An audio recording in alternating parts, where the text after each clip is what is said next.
Hello everyone. आज के इस वीडियो में हम बात करने वाले हैं टीजीटी पीजीटी में पर्टिकुलर मैथमेटिक्स सब्जेक्ट के बारे में। और मैथमेटिक्स में हम आज चैप्टर फर्स्ट डिस्कस करने वाले हैं जिसका नाम है अलजेब्रा। तो देखिए, अलजेब्रा के लिए मैं पहले भी कुछ वीडियोस बना चुका हूं। अगर आपने वो वीडियो नहीं देखे हैं तो आप पहले वो वीडियो देख लीजिएगा, फिर आप इसको देखिए। तो सबसे पहले आज हम अलजेब्रा की बात करने वाले हैं और इसमें हम कुछ बेसिक्स जानने वाले हैं। तो देखिए, अगर हम बेसिक की बात करें तो यहाँ पर अलजेब्रा में मोस्ट इंपॉर्टेंट टॉपिक आता है जो है सेट्स। तो देखिएगा, आज अगर हम देखें सेट के बारे में देखते हैं और साथ में इसी का अगला जो नेक्स्ट पार्ट होगा, अभी हम आज समझते हैं सेट्स के बारे में, फिर देन नेक्स्ट पार्ट में देखेंगे इनइक्वालिटीज। ये भी एक मोस्ट इंपॉर्टेंट टॉपिक है। अगर आप केबीएस, एनबीएस या फिर ईएमआरएस किसी भी एग्जाम की प्रिपरेशन कर रहे हैं तो आपके लिए वीडियो बहुत ही इंपॉर्टेंट होगी। अगर आपको वीडियो अच्छी लगती है तो वीडियो को शेयर जरूर करना और चैनल को सब्सक्राइब कर लेना। तो देखिए, अभी हम जो टॉपिक करने वाले हैं वो टॉपिक हैं आपके सेट्स और इसके बाद इनइक्वालिटीज, मॉड्यूलस एंड लॉगरिथम। तो आज हम सेट्स के बारे में देखते हैं कि सेट क्या होते हैं और किस तरीके से हम आगे इस सेक्शन में इसको समझने वाले हैं। तो देखिए, अगर हम सेट्स की बात करें तो आपको पता होगा collection of data, collection of numbers, वो सभी हमें वहां पर सेट्स की आवश्यकता होती है। तो अगर हम देखें सेट को डिफाइन करने के लिए हमें कौन कौन से ब्रेसेस की आवश्यकता होगी वो हम देख लेते हैं एक बार। तो देखिए, सबसे पहले आपको पता होगा ये ब्रेसेस यूज करते हैं हम, इसके साथ साथ ये वाला यूज करते हैं और फिर देन हम इसका यूज करते हैं। तो ये सबसे बड़ा ब्रेसेस होगा। फिर अगर हम देखें तो ये आपको मिडिल, ठीक है, मझला वाला होगा और ये सबसे स्मॉल होता है, पता होगा आपको। अगर हम बात करें, इन तीनों के अलग अलग मीनिंग होते हैं। अब इनकी मीनिंग क्या है पहले हम ये समझते हैं। तो देखिए, सबसे पहले मैं आपको बता देता हूं डिस्क्रीट सेट्स कौन से होते हैं। तो हमेशा आप ध्यान रखना कि अगर हम बात करेंगे डिस्क्रीट सेट की तो यहां पर हम ये वाला ब्रेसेस यूज करेंगे, ठीक है। तो इसके अंदर जो भी हम एलिमेंट लिखते हैं, तो देखिए अगर हम कभी भी बात करेंगे इसके अंदर जो भी हम नंबर लिखते हैं, फॉर एग्जाम्पल 1 2 3, ठीक है, ये नंबर्स हमने यहाँ पर यूज किए। तो ये नंबर इसके एलिमेंट्स होते हैं, ठीक है। ये सेट है, इस सेट के एलिमेंट कौन से, 1 2 3, ये नंबर्स इसके एलिमेंट होंगे। अब अगर ये इसके एलिमेंट है तो डिस्क्रीट एलिमेंट मतलब कि ये वाला जो करली ब्रैकेट हमने यहाँ पर यूज किया हुआ है, इसका मीनिंग यहाँ पर क्या निकलता है। इसका मीनिंग ये है कि यहाँ पर जो वैल्यूज यहाँ पर लिखी है 1 2 3, ये अपने आप में यूनिक वैल्यू है और साथ ही हम यहाँ पर इन्हीं वैल्यूज की बात कर रहे हैं 1 2 3। मतलब कि अगर हम इसमें से एग्जाम्पल लें तो हम इन तीनों वैल्यूज को ही यूज कर सकते हैं और हम इन्हीं की बात कर रहे हैं, ठीक है।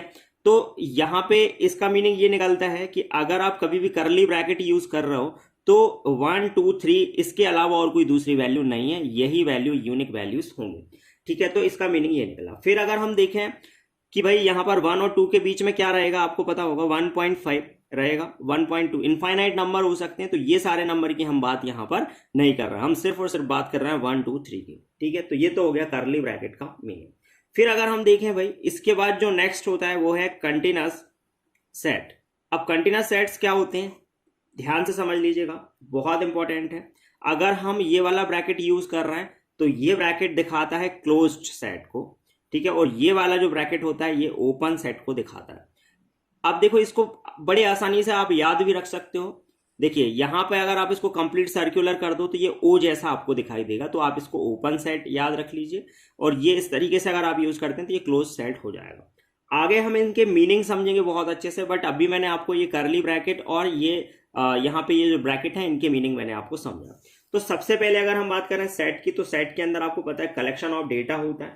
अब इनको रिप्रेजेंट करने के लिए अलग अलग मेथड होती हैं। तो अभी हम बात करेंगे आगे रिप्रेजेंटेशन मेथड्स ऑफ सेट, ठीक है।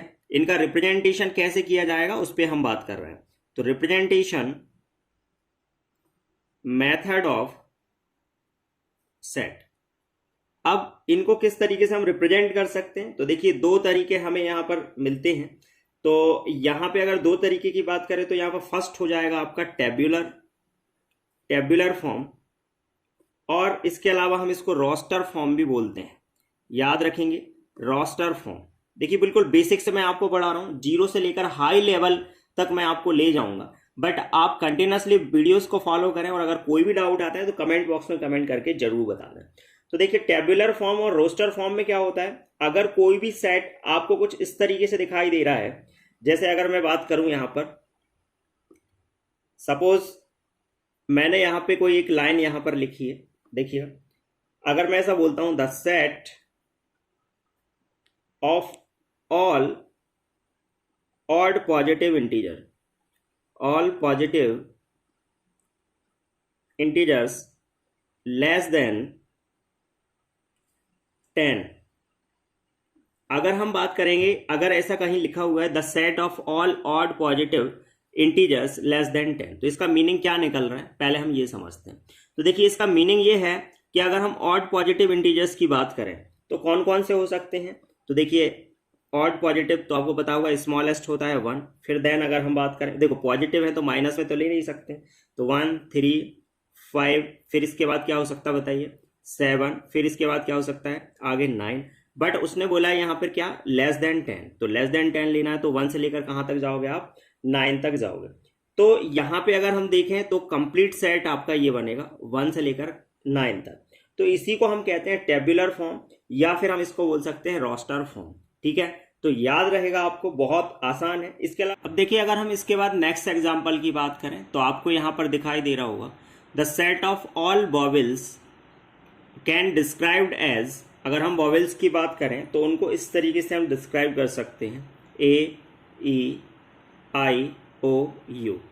ठीक है, तो आपको पता होगा अगर हम वॉवेल्स की बात करें तो टोटल हमारे पास 5 होते हैं ए ई आई ओ यू, और इनके अगर हम सेट की बात करें तो ये फिक्स हैं, और अगर ये नंबर फिक्स हैं तो यहाँ पर हम यूज़ कर सकते हैं ए ई आई ओ यू। ठीक है, इतना आपको बहुत अच्छे से क्लियर हो गया होगा। फिर अगर हम देखें तो ये दोनों एग्जाम्पल में आपको पता चल गया कि टेब्यूलर फॉर्म और रोस्टर फॉर्म किस तरीके से हम यूज़ करते हैं। फिर अगर हम नेक्स्ट देखें इसमें दूसरा सेट बिल्डर फॉर्म, तो अगर हम सेट बिल्डर फॉर्म की बात करते हैं, थोड़ा ध्यान से समझना, सेट बिल्डर फॉर्म में थोड़े से चेंजेस होंगे, और क्या चेंजेस हैं ध्यान से समझना। सेट बिल्डर फॉर्म में हम क्या करते हैं, कोई भी अगर हम यहाँ पे सेट यूज़ कर रहे हैं, फॉर एग्जाम्पल मैं एक यहाँ पर सेट ले लेता हूँ, सेट ए इक्वल टू 1 3 5। ठीक है, ये मैंने सेट ले लिया। ध्यान रखना कर्ली ब्रेसेस यूज़ करना है और साथ में कॉमा का यूज़ ज़रूर करना है एलिमेंट्स को दिखाते टाइम। फिर अगर हम देखें कि यहाँ पर सेट बिल्डर फॉर्म में इसको हम क्या लिख सकते हैं, ध्यान से देखिएगा, X such that X belongs to N. देखो यहाँ पर अगर हम देखें तो 1 से लेकर 5 तक हमने नंबर यूज़ करें जो कि क्या है नेचुरल नंबर है, तो हम ऐसा बोल सकते हैं कि ये नेचुरल नंबर जो है वो यहाँ पे एन से डिनोट करते हैं हम, तो एक्स जो है वो बिलोंग कर रहा है, ये वाला जो साइन है ये बिलोंग्स टू का होता है, एक्स जो है बिलोंग कर रहा है किसमें एन में। ठीक है, सिंपल है।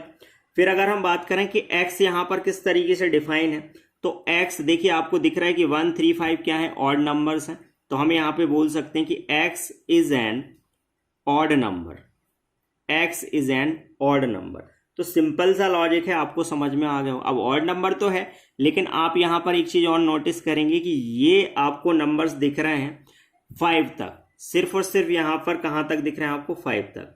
तो हम ऐसा बोल सकते हैं कि जो x है वो आपका यहाँ पर लेस देन 5 है और इक्वल 5 भी हो जाएगा। ठीक है, तो हम ऐसा बोल सकते हैं कि x इज लेस देन 5, और यहाँ पर 5 भी हमने यूज़ करा है तो इक्वल का साइन भी यहाँ पर आ जाएगा। तो इसी को कहते हैं हम सेट बिल्डर फॉर्म, मतलब हमने इसको बिल्ड किया है फिर देन हमने यहाँ पे इसको लिखा हुआ है, तो इसी को हम बोलते हैं सेट बिल्डर फॉर्म। इसके अलावा और भी बहुत सारे सेट इस तरीके से आप बना सकते हैं, बट अभी मैं सिंपली आपको एक इंट्रोडक्शन दे रहा हूँ, बाकी जब हम क्वेश्चन करेंगे तो आपको और अच्छे से क्लियर हो जाएगा।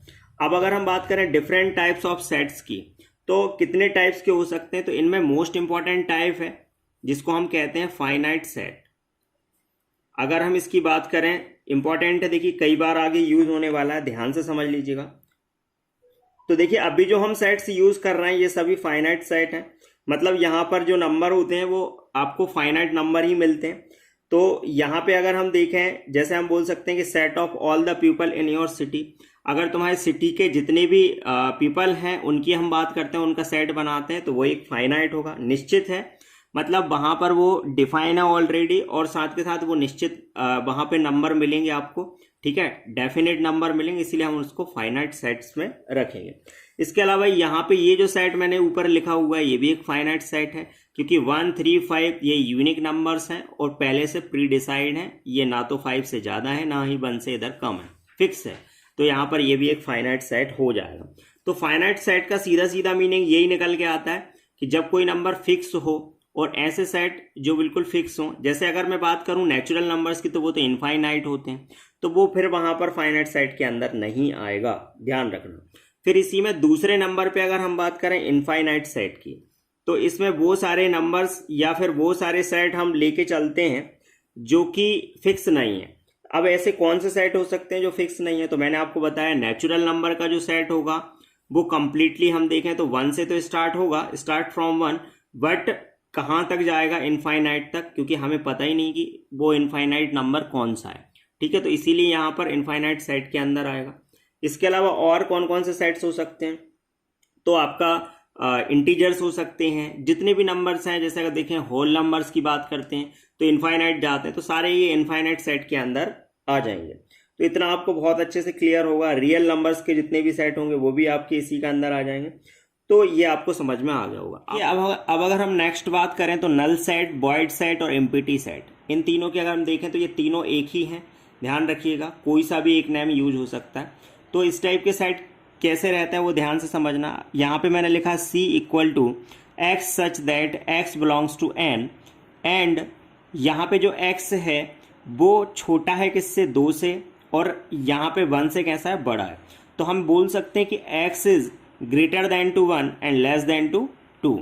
तो देखिए अब यहाँ पे आप एक बात बताइए, जो नेचुरल नंबर होते हैं वो यहाँ पे 1 से लेकर, मैंने अभी आपको बताया, इनफाइनाइट तक चलते हैं। जैसे 1 है, 2 है, 3 है, ये सब नेचुरल नंबर है। अब 1 और 2 के बीच में जो नंबर आएंगे वो सारे नंबर पॉइंट में होंगे, जैसे 1.1, 1.2, 1.3, ये सारे नंबर होंगे। बट ये क्या नेचुरल नंबर है? तो ये नंबर नेचुरल नंबर नहीं है। तो ऐसी कंडीशन में आप बताइए कि x बिलोंग कर रहा है किसमें? नेचुरल नंबर में, सही है। बट x है 1 और 2 के बीच, तो नेचुरल नंबर तो कोई होगा ही नहीं। इसका मीनिंग ये हुआ 1 और 2 के बीच में कोई नेचुरल नंबर नहीं है, तो इसका मीनिंग ये निकल के आता है कि यहाँ पर 0 एलिमेंट होगा। अब 0 एलिमेंट का मतलब क्या है? कि नथिंग, वहां पर कोई भी एलिमेंट नहीं है। तो इसीलिए हम ऐसे सेट को बोल सकते हैं नल सेट या वॉइड सेट या फिर एम्प्टी सेट। बहुत आसान भाषा में मैंने आपको ये बता दिया है। कोई भी डाउट है तो आप मुझसे पूछ सकते हैं, आप कमेंट बॉक्स में कमेंट जरूर कर दीजिएगा। अब चलते हैं आगे। फिर आगे अगर हम देखें तो नेक्स्ट है हमारे पास सिंगलटन सेट। अगर हम बात करें इसकी कि ये किस टाइप के होते हैं, तो ऐसा कोई भी सेट, जैसे सपोज करिए मैंने यहाँ पर लिखा है 2, ठीक है, या फिर मैंने यहाँ पर 0 लिखा हुआ है, या फिर मैंने यहाँ पर 5 लिखा है, तो आप यहाँ पर नोटिस कर सकते हैं कि जो एलिमेंट है वो सिर्फ सिंगल एलिमेंट मुझे दिखाई दे रहा है।